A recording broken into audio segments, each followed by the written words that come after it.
Assalamualaikum warahmatullahi wabarakatuh. Alhamdulillahillazi unzila fil Qur'an hudal linnasi wa bayyinatin minal huda wal furqan.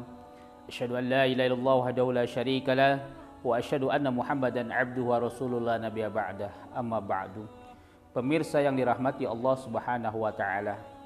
Syukur alhamdulillah kita panjatkan kepada Allah Subhanahu wa taala atas limpahan rahmatnya kita masih diberikan kesehatan wal afiat sehingga mampu melaksanakan ibadah di bulan suci Ramadan ini dalam kondisi yang penuh dengan rahmat dan berkah Allah Subhanahu wa taala.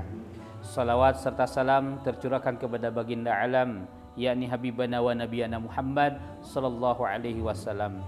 Hadirin pemirsa yang dirahmati Allah Subhanahu wa taala. Tanpa terasa kita sudah memasuki bulan suci Ramadan yang dimana tiap tahun kita melaksanakan ibadah saum. Tiap tahun kita melaksanakan rutinitas ibadah-ibadah yang dilaksanakan pada bulan suci Ramadan.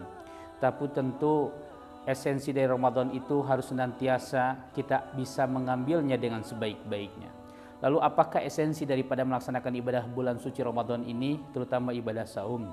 Kalau kita lihat konteks ayat Al-Quran, sebagaimana Allah berfirman dalam Al-Baqarah ayat 183, A'udzubillahi samiil alim minasyaitonir rajim. Ya ayyuhallazina amanu kutiba alaikumusiyam kama kutiba alal ladzina min qablikum la'allakum tattaqun. Wahai orang-orang yang benar-benar beriman. Panggilan ini dikhususkan kepada orang-orang yang benar-benar beriman. Kenapa? Karena ada sebagian orang yang mengatakan dirinya beriman kepada Allah tapi jauh dari nilai-nilai keimanannya. Maka Allah memanggilnya khusus bagi orang-orang yang benar-benar beriman. Untuk apa? Melaksanakan ibadah saum, kutiba alaikumusiyam. Apa fungsi daripada ibadah saum itu? Tiada lain tujuannya hanya satu, untuk menahan hawa nafsu kita. Kenapa kita harus bisa menahan hawa nafsu kita? Karena kalau kita lihat pada dasarnya Allah menciptakan satu makhluk di dunia ini yang memiliki hawa nafsu yang dibarengi dengan akal pikirannya.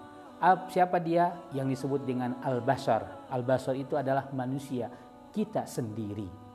Kenapa kita senantiasa diberikan nafsu oleh Allah? Tentu tiada lain tujuannya hanya Allah ingin menguji kita. Sebagaimana Allah mengatakan dalam ayat suci Al-Quran, وَلَنَبْلُوَنَّكُمْ بِشَيْءٍ, bahwa sesungguhnya Allah itu akan senantiasa pasti menguji setiap hamba-hambanya yang hidup di muka bumi ini. Bohong rasanya kalau ada orang yang tidak pernah merasa diuji kehidupannya di dunia ini. Bohong rasanya kalau ada orang yang mengatakan bahwa dirinya senantiasa penuh dengan kebahagiaan tidak pernah diuji oleh Allah Subhanahu wa taala. Orang yang kekurangan harta diuji oleh Allah Subhanahu wa taala. Orang yang kelebihan harta pun diuji oleh Allah Subhanahu wa taala. Orang yang punya kecerdasan ilmu diuji oleh Allah Subhanahu wa taala. Bahkan orang yang tidak cerdas sekalipun dalam tanda kutip bodoh pasti dia akan diuji oleh Allah Subhanahu wa taala. Maka esensi dari ujian itu apa? Ini membuktikan rasa kasih sayang Allah kepada kita, kepedulian Allah kepada kita. Ujungnya tujuannya hanya satu, agar dengan ujian itu, tatkala ujian itu yang senantiasa landasannya adalah nafsu kita harus dibarengi lawan ujian-ujian yang berdasarkan nafsu itu dengan akal sehat kita yang mengandalkan ketakwaan kita kepada Allah Subhanahu wa taala. Kalau kita lihat binatang Allah ciptakan di muka bumi ini hanya memiliki hawa nafsu. Maka pantas tatkala ketika kita beribadah kepada Allah, tiba-tiba ada seekor kucing melalui tempat kita sholat, lalu dia berak sembarangan di hadapan kita, maka kita tidak bisa mengalahkan, hei kucing, dasar kamu ya nggak punya otak.